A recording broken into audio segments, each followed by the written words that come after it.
This video is brought to you by this killer flashlight. The bottom line is you just got to get it. This flashlight is flat out awesome. You never need batteries because it's powered by the sun. If they're constantly spraying in your area and you have no sun for days on end and you need a charge, you can plug it into the wall. It's got a super bright forward-facing flashlight. It's got these emergency flashers on the side. Awesome, awesome flashlight. Guys, get some of these for your friends. Get some for you. You will not regret it. You'll be so glad you made the purchase. My code for your discount is in the link below. All right, because of the existence of government, we live in a great paradoxical environment. Government being those people who believe they have a higher claim over your life and property than you to such an extent that they believe they have a moral right to rule you, and their expectation is that you and I have a moral obligation to obey their rulership, or we are rightly, by their standards, punished. That's a serious problem, and it's a serious fiction.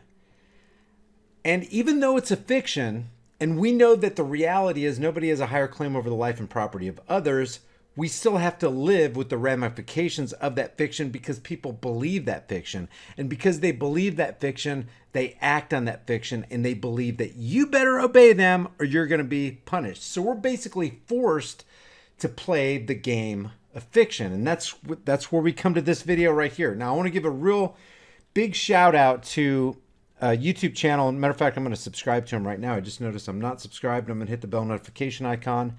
A Call to Arms in Missouri. He brought to my attention two Senate bills, Senate Bills 588 and 367. Now, don't get confused. Last year, it was called Senate Bill 367. It's the same bill, only it's Senate number 566. And the name of this bill, here's the actual bill right here. And the reason I wrote 367 right here is because virtually it's the same bill, just a different number. It's called the Second Amendment Preservation Act. Now, check out this wording. And here's why I'm getting involved in this. We all know that laws are nothing more and nothing less than the rules or opinions of politicians backed by the threat of force. And there can be good laws, but there are redundancies in it. For example, we have the Second Amendment already, okay? We have a well-regulated militia being necessary to the security of a free state, the right of the people to keep and bear arms shall not be infringed. But for some reason, in this legal fiction that we live in, and remember, statism is nothing more, nothing less than a religion. It's people who just believe things. Hey, I have a higher claim over your life and property than you. Prove it. No, you just have to believe it. Oh, okay. Call me president. Call me congressman. Call me senator. Call me judge. Call me your honor. Why? Because that's the way things are. Just believe it. Just abandon all logic and all reason and just believe that I have an authority that you don't have and you don't have. And pretty much most of us don't have this authority, but somehow they do. Did it descend from the gods on high? Are they superhuman? Are they gods themselves? No, none of that. It's all fiction. But because harm will befall you if you don't play their game to some extent, you're forced. You're coerced. It's under duress that you have to play this game. Oh, you don't believe in Santa Claus? You don't believe in Santa Claus? Armed men will come to your house and make you believe in Santa Claus. That's where we're at right now. So this Senate bill called the Second Amendment Preservation Act, it seems silly and it's redundant.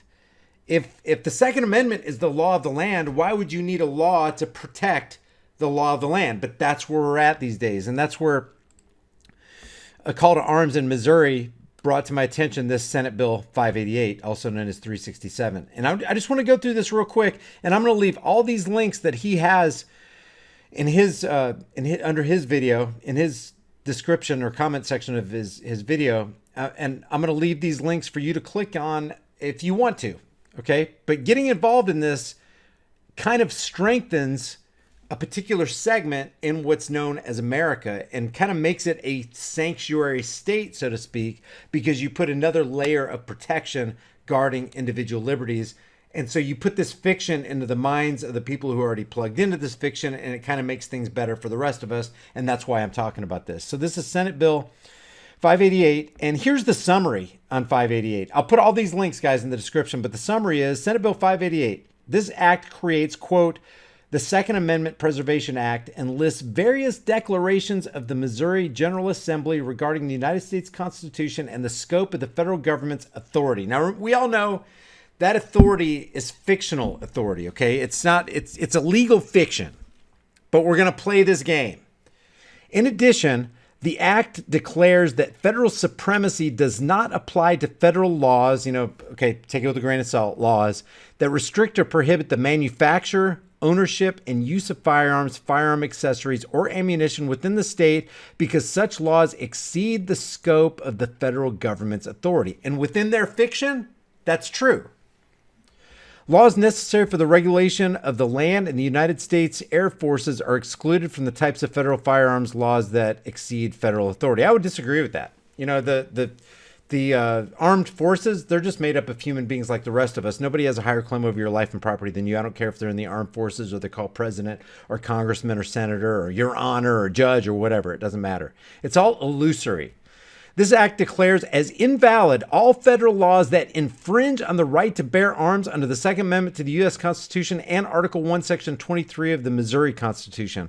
Some laws declared invalid under this act include certain taxes, certain registration and tracking laws, certain prohibitions on the possession, ownership, use, or transfer of a specific type of firearm, and confiscation orders. In other words, any federal law that would come into our state, the state of Missouri, and try to enact any kind of infringement in any way is declared null and void.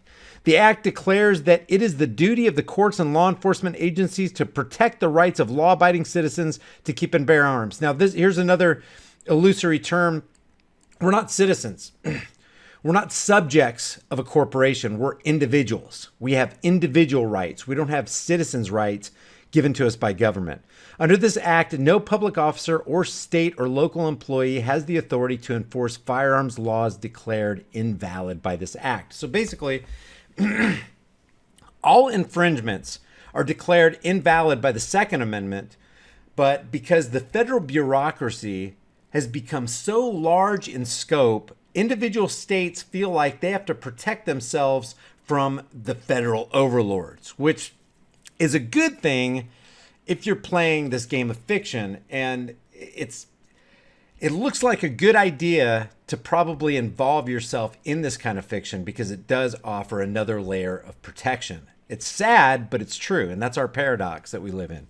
Any public officer or state or local employee who tries to enforce the firearms law declared invalid by the act, or any person who acts under the color of law to deprive a Missouri citizen, there's that word again, how about an individual who lives in Missouri, of rights or privileges ensured by the federal and state constitutions shall be liable for redress. In such an action, attorney's fees and costs may be awarded, and official or qualified immunity shall not be available to any defendant as a defense.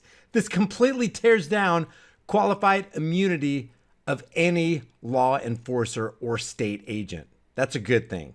Such officer or employee may also be prohibited from serving as a law enforcement officer for the state or any political subdivision. I'm going to leave the links to these two bills, SB 588 and SB 367. You'll see they're identical, and all the links that are found on a Call to Arms Missouri YouTube channel. Do me a favor. I'm also going to leave a link to this YouTube video from A Call to Arms Missouri.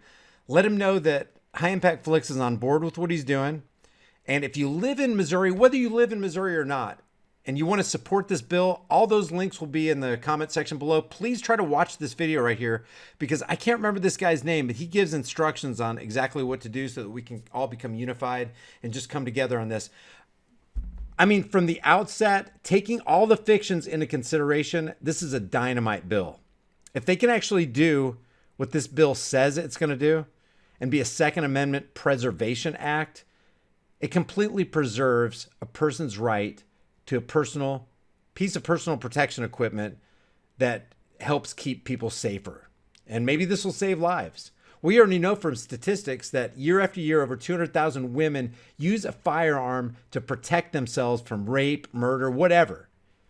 And the CDC's own numbers show that 500,000 to 3 million times a year, the tool called the firearm is used to save innocent lives, while all the political parasitic pundits obsess over saving the 40,000 lives minus the 65% who commit suicide. It's just all a convoluted crap show. Let's put it that way. Okay, all throughout this video, I was calling this guy's YouTube channel the wrong name. I kept calling it A Call to Arms in Missouri. It's the Truth, Money, and Freedom podcast. So visit the Truth, Money, and Freedom podcast YouTube channel. Let him know High Impact Vlogs is on board with what he's doing, and let him know I sent you. Maybe we can get him on and talk about what's going on in Missouri. And I will see you guys in the next heavily censored shadow ban video. If you enjoy my videos, subscribe to the channel, hit the bell notification icon, give them a thumbs up, and share them with everybody you know.